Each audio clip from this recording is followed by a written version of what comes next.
Thank you. Thank you very much, Javus. Well, first of all, I'd like to congratulate PAGEV for organizing this event. It's always a pleasure to come here. Last time was in 2019, and yeah, lots of things happened over the last 3 years. It's difficult to hear you saying ex-managing director. I'm still MD until the 1st of January. And I will continue to be active in the plastics industry for those who want to connect with me. Yes, a circular future for plastics. It's a title I've been using quite some years now in many events, even in Brussels, because in Brussels regulators are not really talking about the future of plastics, but are really trying to ban plastic packaging and reduce plastics consumption. And that's basically the kind of language that we are hearing and have to face for the last decade already. So I will try to be brief in giving some insights how European regulators are thinking now to prepare this future on plastics and plastics consumption. Lots of things happened over the last 3 years, in particular when it comes to regulatory developments. No real important decisions have been taken, but are about to be taken. And it's all about the circularity, the Green Deal, the plastic strategy, taxes on plastics, and so on. So, Javus already introduced to you EuPC. We are an organization that represents the interests of plastics converters, recyclers, and compounders. So basically all the customers of the petrochemical industry, using machinery and converting them into finished products. We are, yes, 33 years old, because I was one of the founders of this organization 33 years ago.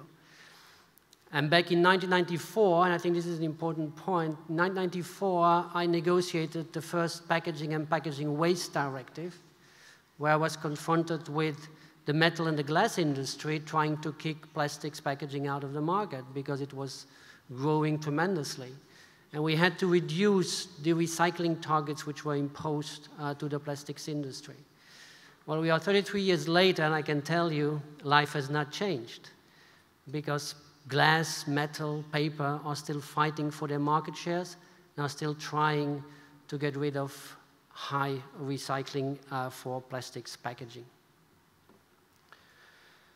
Oops, I went one back. Okay, but anyway, the European framework is rather complex and very long. So these are all the institutions that are part of this regulatory framework whenever a regulation or directive needs to be imposed. And the most important ones, of course, are the European Commission, the European Council of the European Union, and the European Parliament.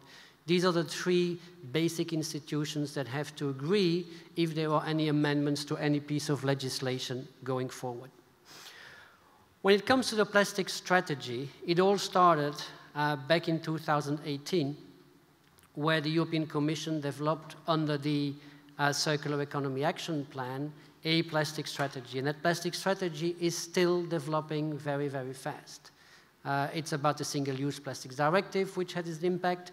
It's still being implemented in many member states and still has huge difficulties to get an harmonized view on all these aspects.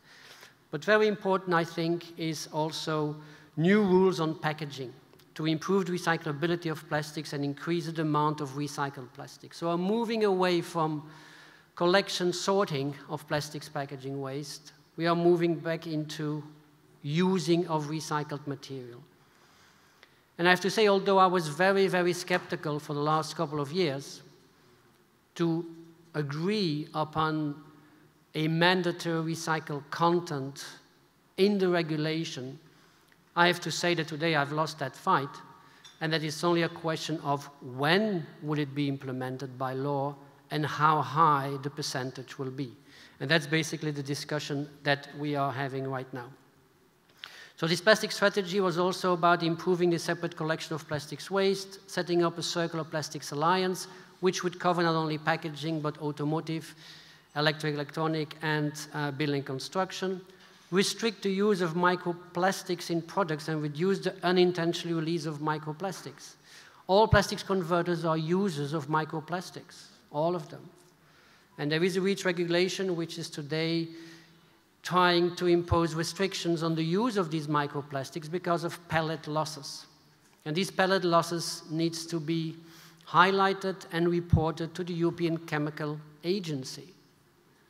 So when you talk about transparency in the industry, this is going to have a major impact.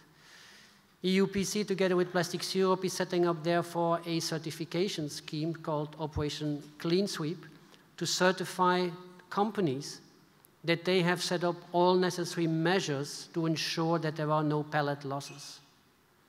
And I can tell you, this is going to be a huge impact on the industry. So certification is going to be key. Certification for everything. Certification for pellet loss, certification for recycling, certification for use of recycled content.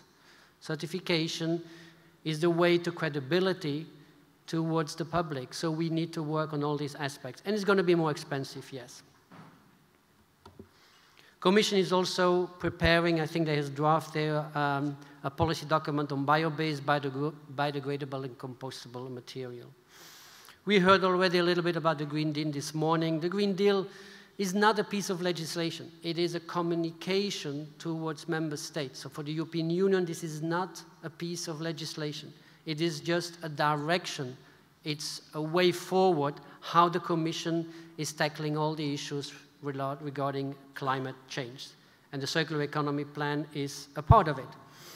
As I highlighted, recycled content is not new for brands who have pledged to use in their packaging 20, 30, 40, 50% of recycled content. So in terms of packaging and packaging waste directive, it's not new, although many brands today are getting very worried about how the hell am I going to get hands on all these recycled material.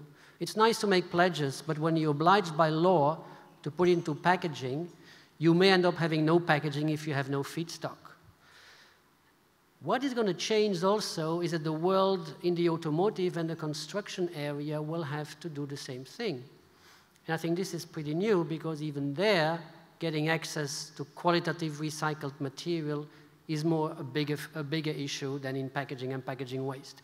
In Europe today, the construction area is just starting to set up extended producer responsibility schemes, where you see big players in the construction area, in piping, in profiles for windows, getting involved in setting up collection and sorting infrastructures for building and construction waste. Not an easy thing, but also there, companies are getting very worried. If there is a mandatory recycled content, how will I get access to feedstock? So this is going to be the same for construction materials and vehicles. Mobility. The automotive industry is not keen on this, but regulators are pushing this through. The Circular Economy Action Plan, of course, initiated the single-use packaging directive, where tableware and cutlery are being pushed to be replaced by reusable ones in the food service. I mentioned already the restriction on microplastics and on bio-based and biodegradable. The packaging directive revision now, what does it say currently? It's clear that there's a big and strong focus on reusability, and that has been driven by NGOs. For sure, reusability is going to create problems in terms of circularity of packaging. If the focus from a political level is going to remain on reusability, it's going to destroy a lot of efforts industry has been doing. So Mr. Timmermans, who is the Vice President of the European Commission, and who has been there now for almost 8 years, he's the godfather of the Green Deal. He's having a lot of influence on all other DGs in the European Commission. And this picture shows that before the text was leaked, he had already received some interesting information on reusability by NGOs. And it's a pity that this document was signed by him as a neutral person working for the European institutions. But anyway, it happened, and the document is there. But the current draft is very, very ambitious. Very ambitious and highly politicized. It means that we are today being driven by politicians when it comes to finding solutions to packaging and packaging waste. And I think we have to be careful that free market principles in the European Union are also under threat, because more and more things are being centralized and regulated by the European Commission. And I think this is something we as an industry, and I think all brands have understood that, we have to be very careful. What are now the drivers? Why do we have this packaging revision? Well, there's too much packaging, too much waste, and resources being used. These are basically the objective reasons why regulators are going to increase the targets. There's a low recycling in practice. Everybody talks about high percentages of recycling, but everybody is trying to find his way on how to reach these targets without having major impact. So low recycling in practice, it's a fact. And we have very low use of recycled material in general in comparison to the virgin material. So these are facts, and we cannot ignore them, and regulators are using them to be much more stringent in the future. Some of the things I'm going to say in the next slides are coming out of a leaked document dated from the October 18. Often the European Commission is leaking these drafts to get a first preliminary reaction of the industry players, the brands, the NGOs, and to feel a little bit where the wind is blowing from. So lots of things are going probably to change, but it gives an indication where we are. Time-wise, I can tell you that if the document is published end of this month, actually there is a meeting, I think, tomorrow of the cabinets of the European Commission where they will decide to issue the draft probably end of this month or beginning of December. Only then the official legal process starts. And it can take, my guess, 1 or 2 years before there is a final decision. So again, if the European Commission is sending out the draft, which it will do at the end of the month, then it needs to go to the European Parliament, and it goes to the Council of Ministers. And where you often have opposite views, because the European Parliament is very environmental conscious and is very driven by green ideas, and the Council of Ministers are member states. They need to implement, they need to control, they need to finance, they need to set up the infrastructures. They have sometimes often different views on these aspects. So it's about finding a balance between the two, which will be the outcome. What kind of measures are in this packaging new regulation? There are certain bans on certain single-use packaging from 2027. There's going to be a minimum plastics recycled content for each packaging unit as of 2030. So yes, we're talking 2030. There's going to be a recyclability requirement. There's going to be waste prevention targets, reuse targets, new labeling requirements. You can imagine if you're talking about recycled content, how you're going to justify that, what kind of certification system is going to be behind it. The Commission wants to avoid greenwashing, and there's going to be a regulation also on greenwashing to capture also everything which is trying to achieve some of the objectives. There's going to be a mandatory deposit return system for certain packaging by 2028. There's going to be a new EU-wide registration system for extended producer responsibilities. There's going to be requirements on substances of concern, and there's going to be new compliance mechanism for all packaging to be put on the market. Let's start with the good news, and for me this is the only good news that we have in this piece of legislation, is that we're not talking anymore directive, but we're talking about a regulation, which means that the internal market, the single market prevails, which also means that whatever the Germans are setting up, it has to be the same kind of activity as in Italy, in Spain. The targets, the way of implementation is going to be the same. This is going to create a lot of change. And I don't know how member states will react to that, if they will be able to abide to the change. Because today you have 27 different systems in the EU. They all find ways of achieving the targets and report that they achieved the targets well on time. But they all have different interpretations. And yes, the European market, the single market, is different. You have different kind of packagings in France, in Italy, and in Germany. So from that point of view, if you just think of defining European-wide recyclability guidelines, you will have difficulties because you don't have one common packaging for the European market. Reuse is going to be put forward a lot. So reuse is going to be defined, and they will start with the hotel and restaurant and catering services, where reuse targets are going to be very high. This is frightening for many players, so probably this will be reduced in terms of objectives of ambition. So yeah, this aspect is still quite open.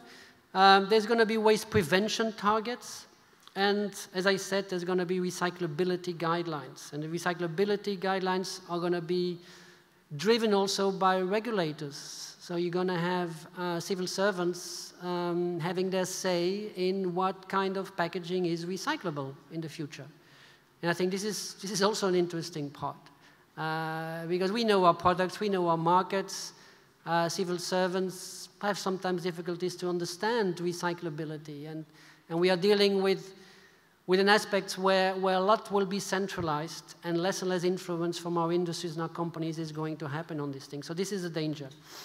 The recycling classes will be installed, where you will have design for recyclability guidelines.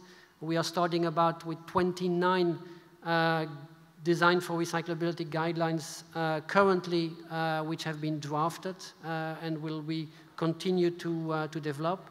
And of course, the recyclability will have an impact on the fees that the companies will have to pay for the extended producer responsibility system, so the eco-modulated fees as indicated.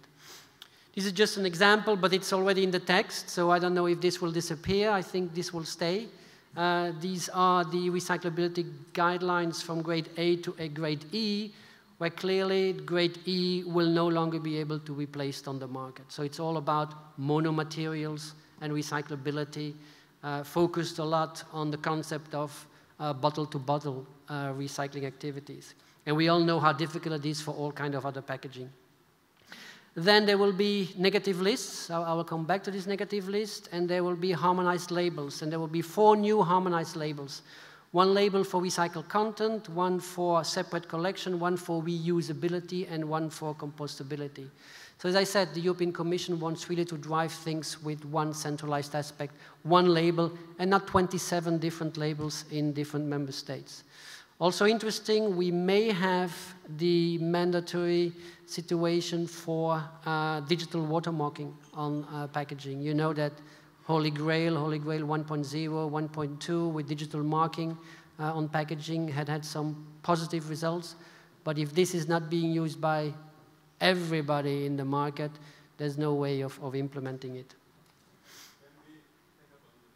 Yes, I will quickly go. I will go on the negative list, but I will skip this.